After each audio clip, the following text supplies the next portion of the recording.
The story is narrated by a man who has decided to kill himself.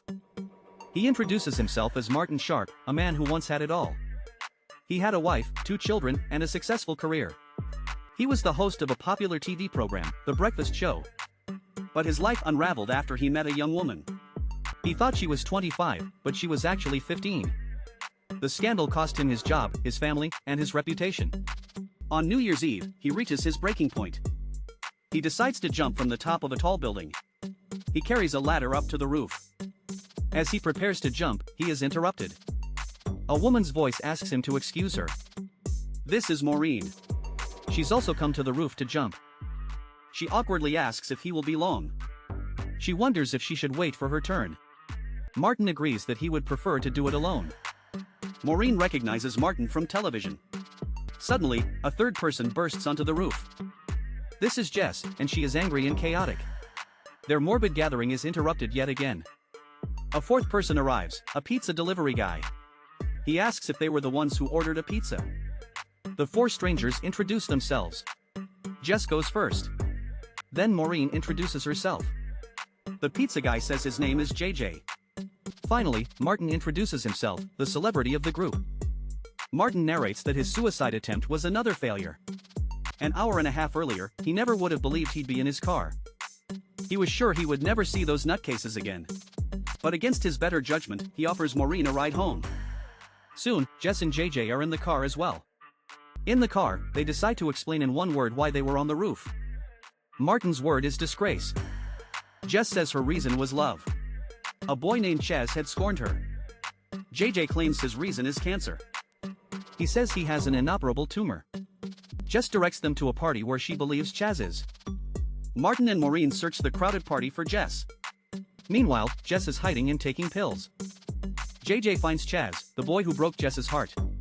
JJ tells Chaz that Jess was about to commit suicide because of him. They find Jess just as she collapses. At the hospital, they wait for news. Maureen is worried. She needs to get home to make breakfast for her son. She introduces her son, Matty, for the first time. Jess wakes up, wearing a hospital gown. She claims it wasn't an overdose, just an accident. She thanks the others for caring about her. Jess suggests they make a pact. She proposes that no one can kill themselves until Valentine's Day. They all agree and sign a written promise. Jess narrates that as a child, she always wanted to be invisible. She begins spying on the others to make sure they keep the pact. But their story is leaked to the press. The headline reads, "Presenter Martin Sharp in suicide bid." Jess's father, a politician, confronts Martin. Martin insists that he and Jess are just friends. The news reports on the disappearance of Jess's older sister, Jennifer. The group meets at Maureen's house, where they see her son Matty. To deal with the media, Martin suggests they flip the story. They will sell their own version and make some money. They invent a story that they saw a presence on the roof. Jess claims it was an angel. And that the angel looked like the actor Matt Damon. Jess's father is horrified when she tells him she said the angel looked like Jennifer. The group appears on Martin's old TV show for an interview. The host, Penny, immediately brings up Martin's criminal past. She reminds everyone that his disgrace led him to suicidal feelings. Penny then turns to Jess, mentioning her sister Jennifer's disappearance. Jess becomes enraged at the question. She calls the host a cow and storms off the set. After the interview, JJ finds Jess. She has gone to the place where her sister's car was found. She explains that they found the car, but never found Jennifer. Jess tells JJ that at least he doesn't have cancer.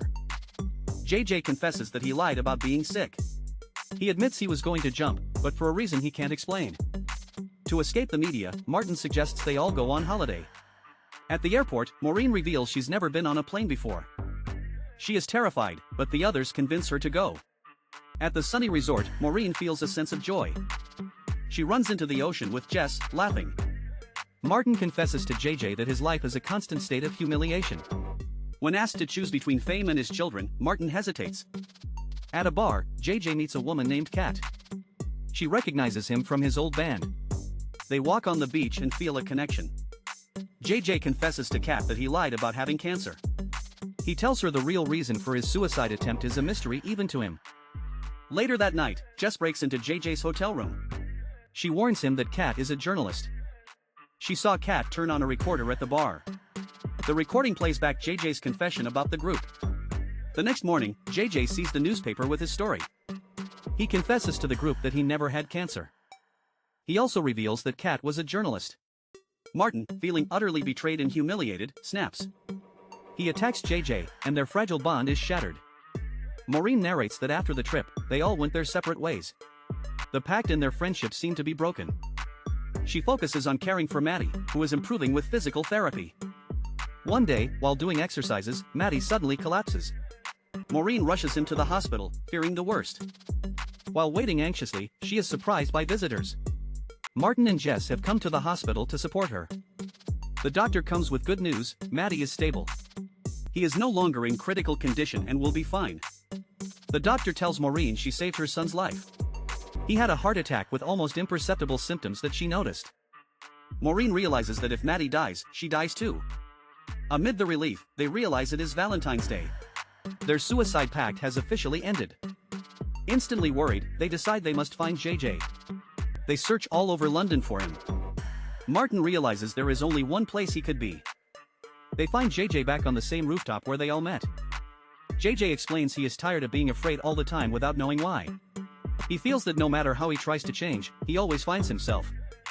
Martin tells him that for all of them, everything has changed. He says he never wants to come up to this roof again. Jess tells him they are not there to die. They are there for him. She calls them the Suicide Quartet, a team. Convinced, JJ steps back from the edge and they embrace. 1 year later, on the next New Year's Eve, the four friends connect on a group video call. Maureen is having a small party with Maddie, covered in glitter. Martin is living a quiet life as a stay-at-home dad. JJ reveals he is now seeing a therapist. He shares a story about a man who survived jumping from the Golden Gate Bridge. The man's instant regret was that all his problems were fixable, except for having jumped. JJ says that because of them, he got to experience the regret on the roof, not in the air. They each gave one another 5 seconds to reconsider. And those 5 seconds turned into a whole year.